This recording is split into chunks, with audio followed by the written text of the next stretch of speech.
Министрлер кабинетинин токтомунун алкагында мамлекет кепилдеген юридикалык жардамдын субъектилерине усулдук жана маалыматтык колдоо көрсөтүү үчүн мамлекеттик жана жергиликтүү өз алдынча башкаруу органдарынын жетекчилери жана кызматкерлери менен жолугушуу өткөрүлдү. Ага Кыргыз Республикасынын юстиция министринин орун басары Орозбек Сыдыков баштаган жумушчу топ жана жергиликтүү бийлик өкүлдөрү катышты.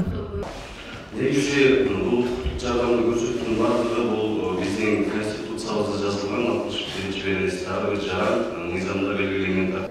Жыйындын максаты бул калкка квалификацияланган юридикалык жардамды көрсөтүүнү жаңы форматтары жана ошол эле учурда мамлекеттик жана муниципалдык органдар менен өз ара кызматташуунун тартиби боюнча жайылтуу. Бул укуктук сабатсыздыкты жоюу, калк арасында укуктук агартуу иштерин алдыга жылдыруу, бул ушул комплекстүү иш-чараларды ушул мамлекеттик органдар менен өз ара бул жерде баягы бир стандартка келтирүү боюнча бул жерде түшүндүрмө иштери да болуп атат. Бул жерде 241 министрлер кабинетинин токтому менен 2023 жылдын 4 майында бул ошол квалификацияланган укуктук жардам көрсөтүү органдарынын өз ара тартиби жана адамга квалификацияланган жардам берүүдөгү негизги документтердин тизмеси бекитилген. Бул жерде ошол жердеги бул эң минималдуу документтер каратылган. Бүт мамлекеттик органдар жана муниципалдык органдар ал жерге тизмеси менен кирген. Ошол эле учурда адвокаттар, коомдук уюмдар жардамды көрсөтүү боюнча.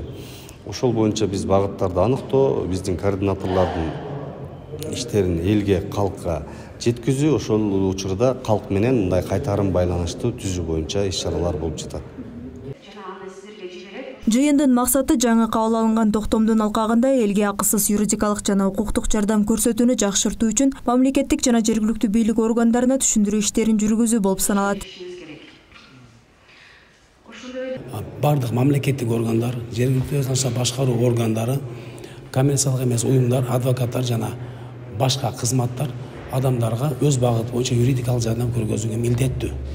Дал ушул мыйзамдын алкагында бир гана юстиция министрлиги эмес, жалпы мамлекеттик органдар жана мен жогоруда айткандай жергиликтүү өз алдынча башкаруу органдары кайрылган жарандарга өз багыты боюнча акысыз юридикалык жардам көргөзүүгө милдеттүү. Бүгүнкү биздин иш-чаранын эң негизги максаты токтомдун алкагында бардык субъекттерди, мамлекеттик органдарды, жергиликтүү өз алдынча башкаруу органдарыны жарандарга кызмат көрсөтүүсүн бирдиктүү бир системасын түзүп, сапаттуу кызмат көргөзүү, жарандардын конституциялык укугун ишке ашууда сапаттуу кызмат көргөзүү боюнча бүгүн жыйын өткөрүп жатабыз. Мамлекет кепилдеген юридикалык жардам жөнүндө мыйзамдын алкагында жарандарга юридикалык жардам жарандык иштер боюнча, жазык иштер боюнча жана административдик иштер боюнча мыйзамда белгиленген учурларда акысыз көргөзүлөт.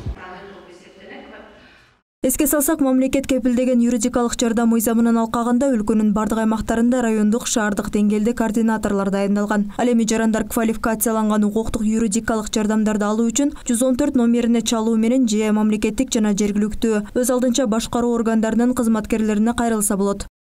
Айбегим Набиев, Абдуламит Абдуманап уулу, жаңылыктар.